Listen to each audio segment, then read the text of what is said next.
Hello again, and welcome. Michael Pizzolla here. I'd like to welcome you to this update to the 2023 Kentucky Derby ValueCapping Rant, which I posted yesterday, Wednesday of Derby week. Well, today is Thursday of Derby week. I went into the race book to put in some wagers, and they announced they were taking bets on the Kentucky Derby, which I thought was great. However, when I went up, I asked about the also eligibles, and I found out that the 10 practical move had been scratched. Apparently had running a fever this morning. I don't know all the details. This is really just breaking. And the 21, the first also eligible, Cyclone Mischief, drew in. Now, for those of you who watched the rant, and thank you for those who did, I really appreciate it. Your support, your feedback, thank you. I spent a great deal of time on that colt as potentially being part of the pace if it drew in. What I didn't expect was that the 10 practical move was the fulcrum. If you don't know what that is, I'll put a link in the description. It's basically the horse that has run the best second call last race. There are a number of nuances to it, but that was about it. And guess what? The 21 Cyclone Mischief now becomes the fulcrum. But it really threw off the... not threw off. It, in one way, clarified the pace scenario. And even though this happened just a little bit ago, I've already gotten questions and messages and so forth. Well, what happens now that the fulcrum is scratched and Cyclone Mischief is in? So if you come along, I'll show you the way that I'm looking at it. So here we are. This is how ValueCapper looked at the race yesterday. It had Fort. Yeah, I know. Fort is the preferred pronunciation. Everyone's saying Forte. I'm going to go along with that. I used to use that as a bet. Well, I'll bet you it's really Fort, and that's the preferred. Forte had a gap over Tapitrice and Kingsbarns and Reincarnate, and it was an unknown pace scenario. The arc was huge. Horses above random, contenders, if you will, although I don't prefer that terminology. But now with practical move scratched and Cyclone Mischief in and the other also eligibles out, here's what it looks like. Reincarnate now comes on top with a gap over Forte, believe it or not, and Tapitrice is still third on the line. And there's a tight cluster there with the 5 Tapitrice, 4 Confidence Game, 14 King of Empire, and 6 Kingsbarns. But here's the interesting thing. Cyclone Mischief, the fulcrum, is way down on the line. Not a contender, if you will. It's below random. That big, thick red line is random. And to be honest, it wants to be part of the pace.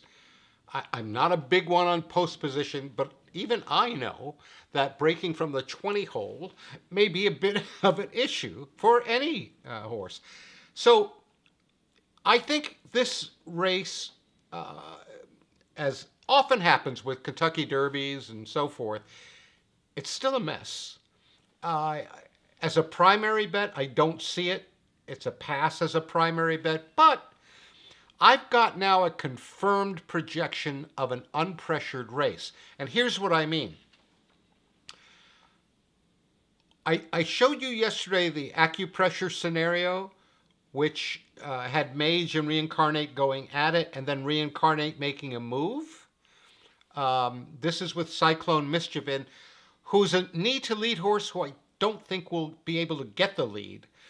But now Reincarnate shows a potential, again, this is all based on paper and projection, a potential good lead at the second call. Here are the value capper notes. The fulcrum is now Cyclone Mischief. The target is still the 6 Kingsbarns.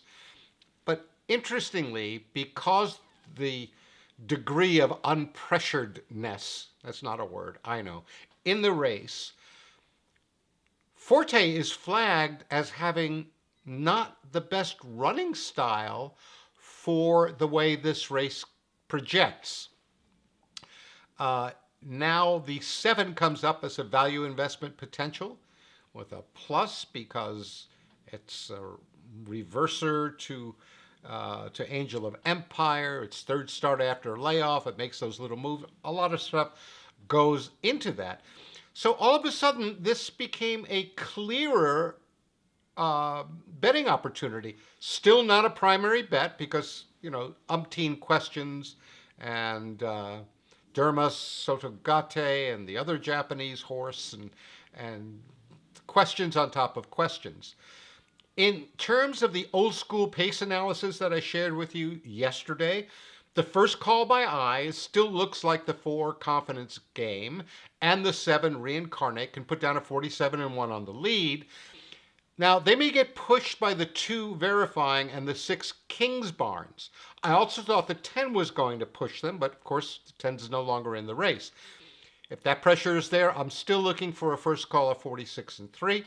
The second call, Reincarnate has run 11-3 on the lead. Now, Cyclone Mischief. It's got a 111 in its back pocket at the second call and a 111-4. And then the question is, by the time it gets over, and will it be able to run those times and push Reincarnate? If not, Reincarnate may be able to get a bit of a lead. So Practical Move had pressed in those times, 11 and change, but it's no longer there to provide the potential pressure.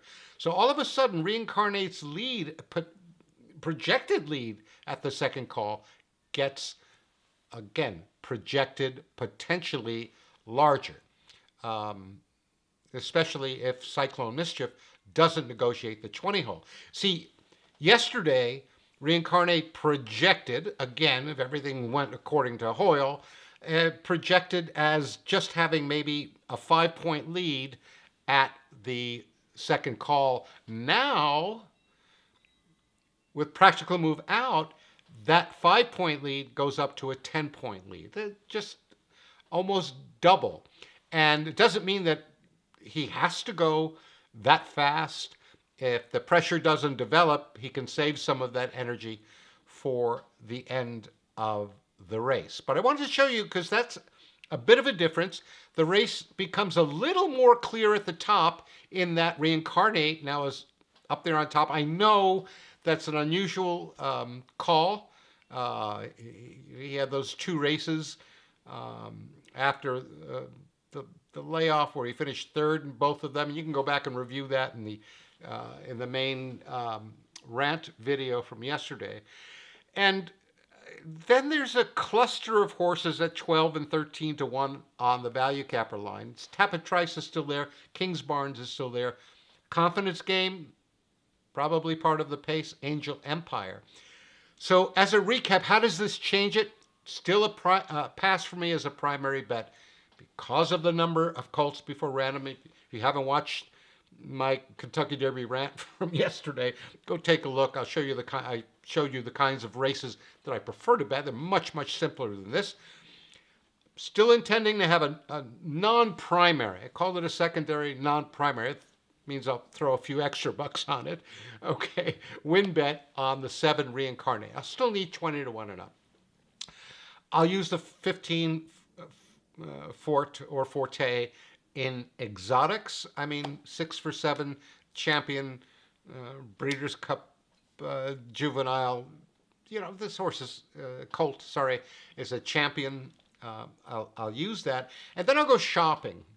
I'll look to the cluster of the 4 Confidence Game, the 5 Tapitrice, the 6 Kingsbarns, and the 14 Angel of Empire. I'll look to them to complete exotics and or take one of them as a small second win bet if there is a very long price. I'm talking 25 to 1 in that range.